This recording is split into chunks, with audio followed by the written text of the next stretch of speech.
పెళ్ళి అయిన వెంటనే చేయాల్సింది హనీమూన్ కాదండి, తీర్థయాత్రకి వెళ్ళాలి. దాంట్లో రహస్యం కూడా చెబుతున్న మాస్టర్ సివివి గారు అనే మహాయోగి తన యోగ దర్శనం గ్రంథంలో చెబుతాడు. కొత్త దంపతులు తీర్థయాత్ర చేసి, తీర్థం అంటే నది ఉండాలి అక్కడ, కేవలం క్షేత్రం ఉంటే సరే, ఆ తీర్థయాత్ర చేసి ఆ నదిలో ఇద్దరు సరిగంగ స్నానం అంటారు, చిటికిన వేళ్ళు ముడి వేసుకుని స్నానం చేయాలి ఇద్దరు కూడా.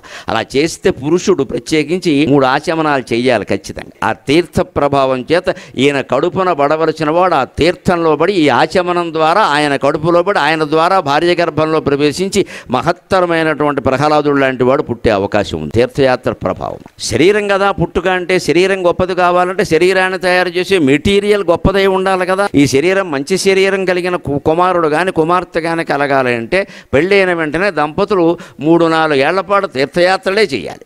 అప్పుడు మీరు తిరగండి ఓపిక. 25 ఏళ్ళు కూడా లేమి రోగం ఏంటి, ద్వాదశ జ్యోతిర్లింగాలే 36 కైలాసానికి కూడా మళ్ళీ వెళ్ళి రావచ్చు తీసుకెళ్ళేవాడు ఉంటే. ఇద్దరూ సేవించాలి నీళ్లు, ముఖ్యంగా పురుషుడు.